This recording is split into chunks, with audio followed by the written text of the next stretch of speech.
विघ्नहर्ता श्री गणेश, श्री गणेश, श्री गणेश।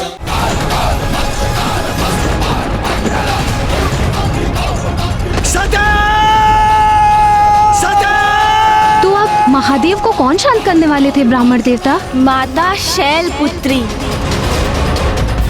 नवरात्रि में प्रथम पूजा तो माता शैलपुत्री की होती है, किंतु इनसे जुड़ी कथा तो अब भी शेष थी राजा देवोदास। उधर प्रजापति दक्ष नंदी एवं अन्य गणों के साथ अब कुछ अनुचित करने जा रहे थे। जाओ, मैं तुम सभी को श्राप देता हूँ। तुम सभी वेद से बहिष्कृत रहोगे। वेद के मार्ग से भ्रष्ट और ऋषि मुनियों द्वारा त्यागे जाओगे। तुम सभी हड्डियों का आभूषण धारण कर मदिरा पान में व्यस्त रहो। ये सभी गणों को मेरा श्राप।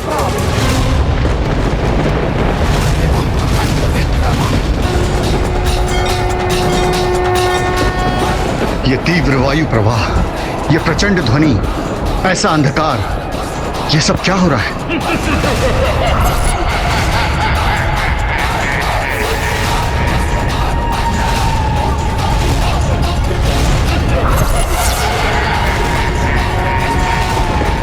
दुष्ट दक्ष प्रजापति, आपने आज सिद्ध कर दिया कि आपको शिव तत्व का लेश मात्र भी ज्ञान नहीं है। प्रजापति दक्ष, मैं आपको श्राप देता हूँ कि आपके इसी अहंकार के कारण एक दिवस ऐसा भी होगा कि आपके शरीर पर आपका शीश नहीं, अज का शीश होगा, अज का शीश होगा, अज का शीश होगा, अज का शीश होगा, अज का शीश होगा।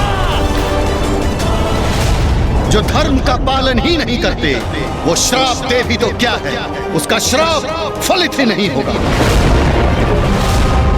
प्रजापति दक्ष, आप अपने अहंकार की सभी सीमाएं लांघ चुके हैं और अब इसका परिणाम भुगतने के लिए तत्पर हो जाइए।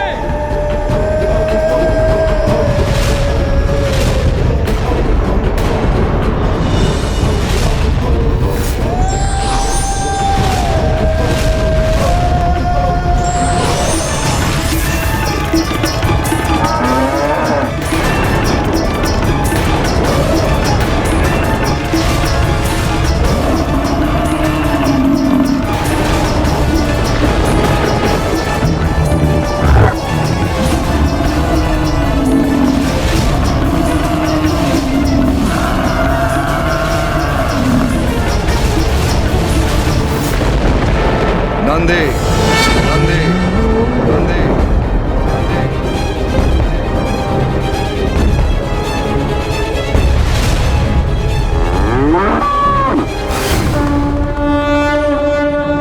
प्रजापति दक्ष और नंदी के इस व्यवहार के कारण तो महादेव का क्रोध अपने चरम पर होगा ना? फिर क्या हुआ ब्राह्मण देवता?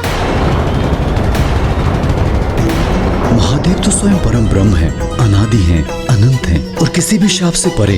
इसलिए जो उनका है, कोई शाप देकर उस वस्तु आदि से उन्हें कैसे वंचित कर सकता है? आपके इन्हीं प्रश्नों का उत्तर देने के लिए ही तो हम यहाँ आए हैं महाराज देवदास। सत्य तो ये है कि आपको पिताश्री की महिमा और उनके विषय में सब कुछ ज्ञात होते हुए भी आपने उन्हें उनकी काशी और हमारी माता से दूर कर दिया। माता, यही तो विडंबना है कि कभी कभी ऐसे महाज्ञानी व्यक्ति भी भूल कर बैठते हैं, जैसे दक्ष प्रजापति ने की।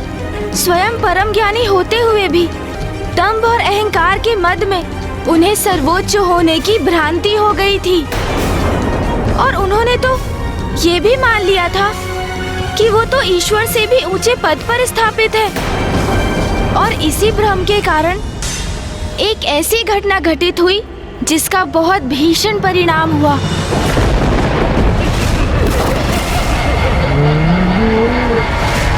शांत हो जाओ सभी।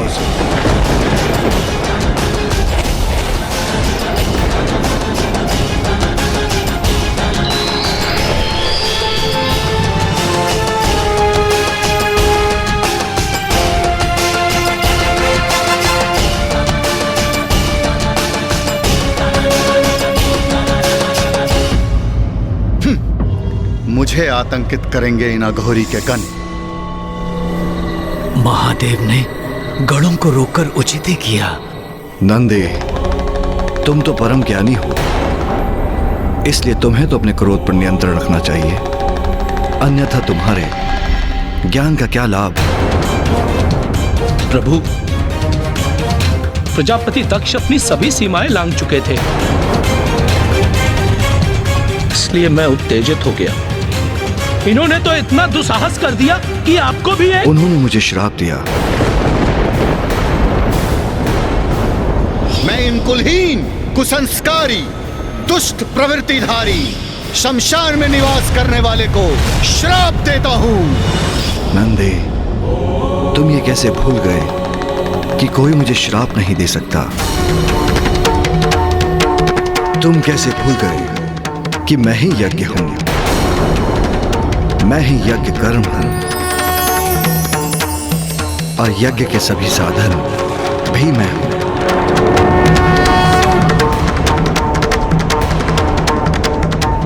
यज्ञ की आत्मा भी मैं हूं, यज्ञ प्राण यजमान भी मैं हूं।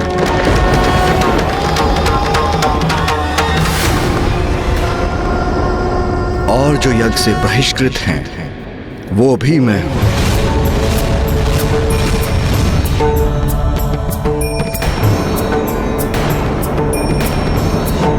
फिर ये कौन? तुम कौन? वास्तव में मैं ही सब हूं।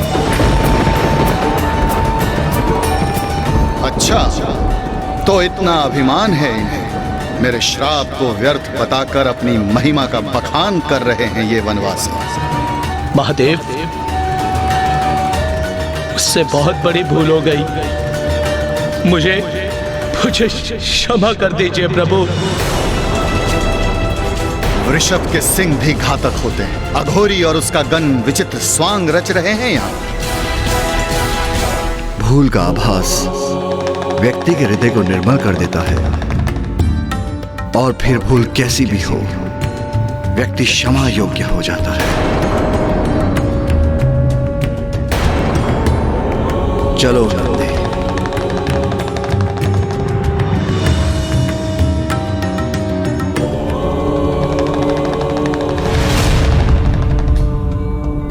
अद्भुत। महादेव ने क्रोधित हुए बिना संसार का सबसे गुण रहस्य इतने सरल शब्दों में समझा दिया। तो क्या प्रजापति दक्ष उनके संदेश को समझ सके? नहीं माता, कुछ नहीं समझे। क्योंकि प्रजापति दक्ष तो अहंकार में इतने डूबे थे कि वो तो महादेव के समझाने के बाद भी नहीं समझ सके कि महादेव तो परम ब्रह्म है। वो तो मात्र उन्हें अपना जामाता मान बैठे थे, जिनसे वो अत्यंत क्रोधित थे, और अपने शाप को सत्य में परिवर्तित करने हेतु उन्होंने एक महायज्ञ का आयोजन किया, जिसमें समस्त देवता, ब्रह्मदेव और नारायण आमंत्रित थे। किंतु उन्होंने अपनी पुत्री देवी सती और उनके पति देव महादेव को निमंत्रण नहीं भेजा। किंतु महादेव के मना करने पर भी माता सती अपने पिता दक्ष प्रजापति के यज्ञ में प्रस्तुत हो गईं, और वहां जाकर उन्होंने देखा कि वहां महादेव के लिए तो कोई स्थान ही नहीं था। और जब उन्होंने अपने पिता से इस पर प्रश्न किया, तो प्रजापति दक्ष ने महादेव का घोर अपमान किया। जिसे सदैव भूत प्रेत पिशाचों से घिरे रहना प्रिय हो, वो मंगलकारी कैसे हो सकता है? अरे वो तो अमंगलकारी है। वो अकुलिन, उदंड है, जिसे स्वच्छता का रत्ती भर भी ज्ञान नहीं। तुम मुझे उसे इस महायज्ञ में आमंत्रित करने के लिए कह रही हो।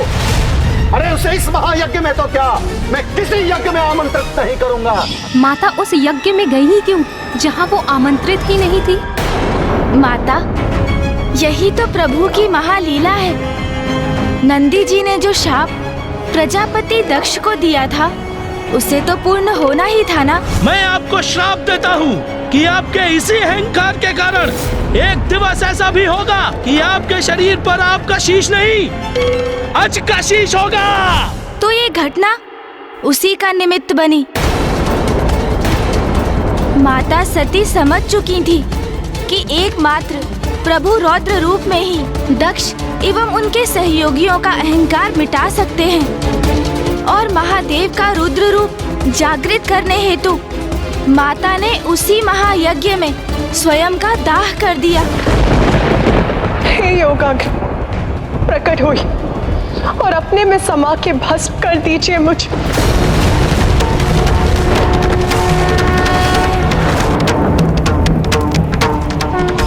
जब महादेव को ज्ञात हुआ कि माता सती ने स्वयं का दाह कर दिया है, तो क्रोध में आकर उन्होंने अपना रौद्र रूप वीरभद्र जी को अपनी जटाओं से प्रकट किया और माता भद्रकाली का आवाहन कर उन्हें दक्ष के विनाश का आदेश दिया।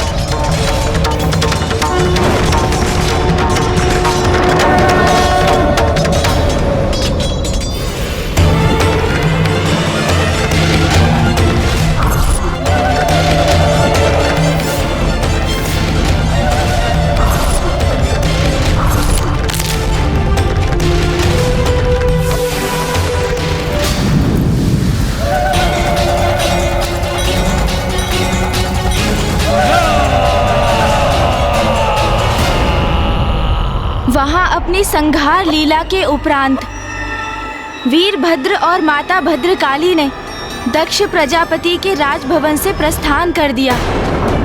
नंदी जी का शाप फलित हो चुका था और दक्ष प्रजापति की पत्नी देवी प्रसूति की विनती सुन और समस्त देवताओं के निवेदन को स्वीकार कर महादेव ने दक्ष प्रजापति को पुनः जीवन दान अवश्य दिया, किंतु अब उनका शीश पूर्व की भांति नहीं, एक अज का शीश था।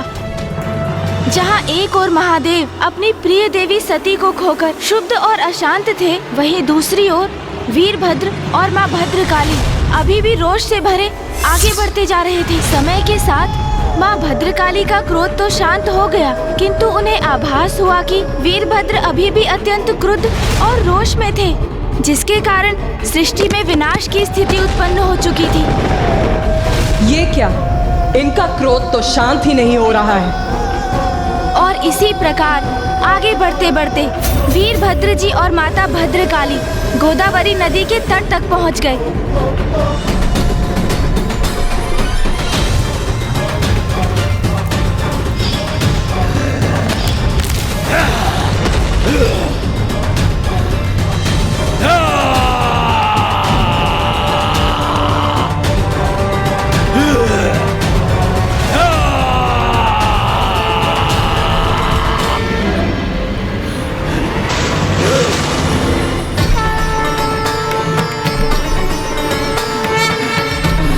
देवी सती के देहावसान के पश्चात महादेव से उनके विलग होने के कारण ही वीरभद्र जी अत्यंत शांत और कुपित हो उठे थे और रोष से भरकर उनका अशांत मन सृष्टि में चारों ओर प्रलय मचा रहा था।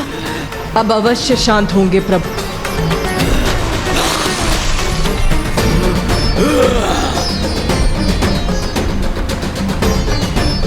व्यर्थ है ये मेरा प्रयास, रक्त रंजित है मेरा तन, क्रोधित है मेरा मन, और वो ऐसे शांत नहीं होगा।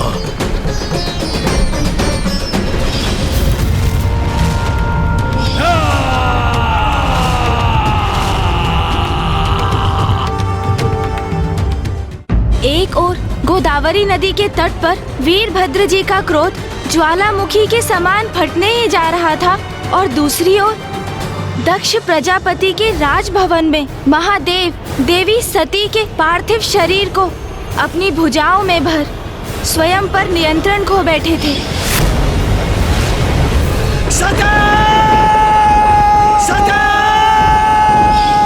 और उसके उपरांत आरंभ हुआ विनाश का तांडव। एक और वीरभद्र जी का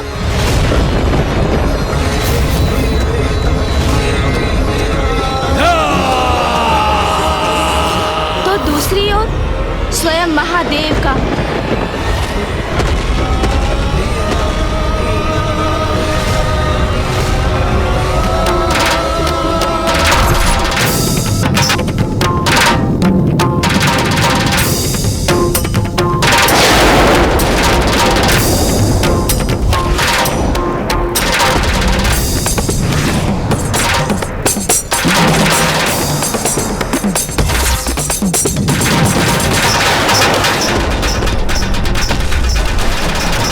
वीरभद्र जी और महादेव के तांडव से सृष्टि में सर्वनाश की स्थिति उत्पन्न हो गई थी और माता भद्रकाली को ज्ञात था कि वीरभद्र जी का तांडव रोकने के लिए उन्हें ही कुछ करना होगा।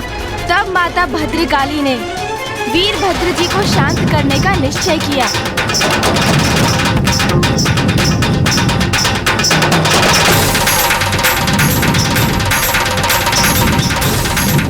प्रभु के आवेश से उत्पन्न ऊर्जा तो मुझे उन तक पहुंचने भी नहीं दे रही है और उन्हें तो जैसे मेरे होने का आभास भी नहीं। किंतु मुझे उन्हें शांत करना ही होगा, उन तक पहुंचना ही होगा मुझे।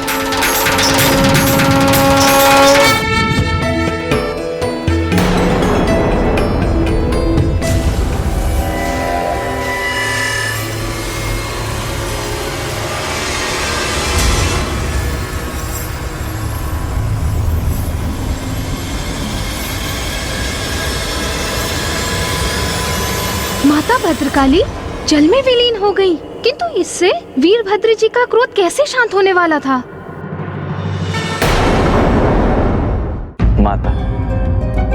माता भद्रकाली जब पुनः जल से बाहर आई तो वो अपने मूल रूप से भिन्न रूप में थी।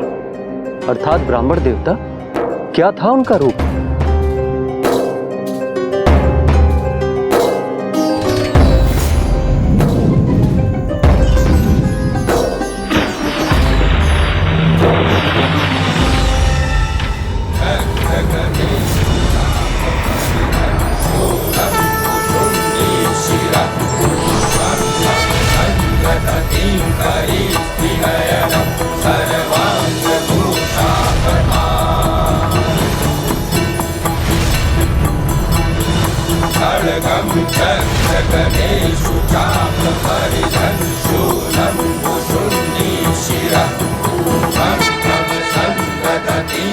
आपने यहाँ आकर अपने सौम्य सौंदर्य रूप से मुझे अवसाद और आवेश से मुक्त किया।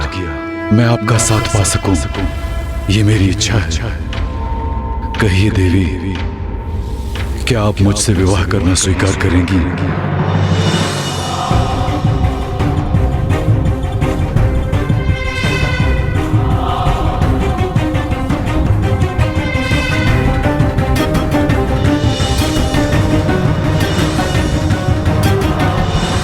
नहीं।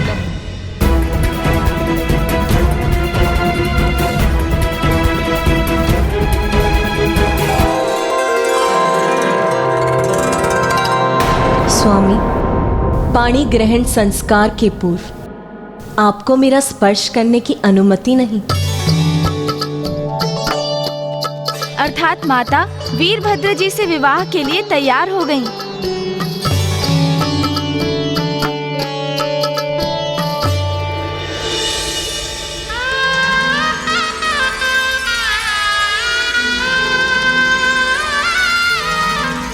वीरभद्र जी और माता भद्रकाली जी का विवाह संपन्न हुआ और वो एक हुए।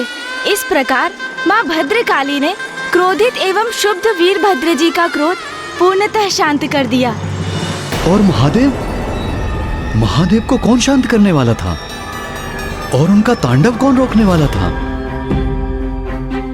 महादेव के रोष का तांडव तो तभी रुक सकता था जब माता सती का शरीर उनसे विलग होता।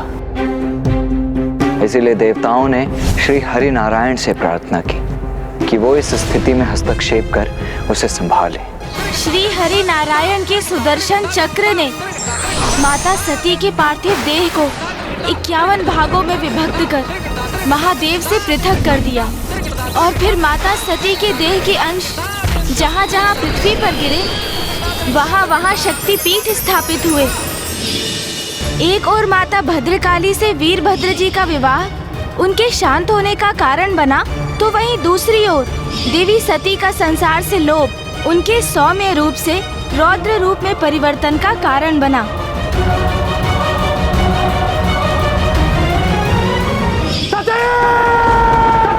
माता सती के देह से विलग हो जाने से भी महादेव सामान्य नहीं थे।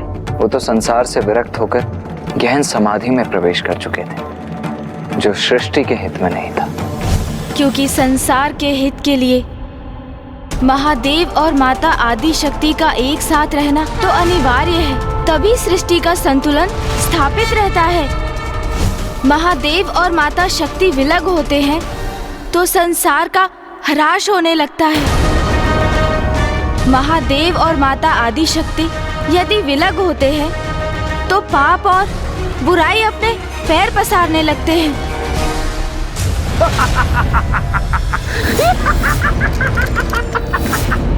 महादेव और माता आदि शक्ति के विलग होने से कभी कुछ भला नहीं हुआ है, ना तब और ना ही कभी और। अनर्थ? महादेव और देवी सती का विलग होना अर्थात महाअनर्थ। आप भी तो उनके विलग होने का एक कारण है राजा देवोदास।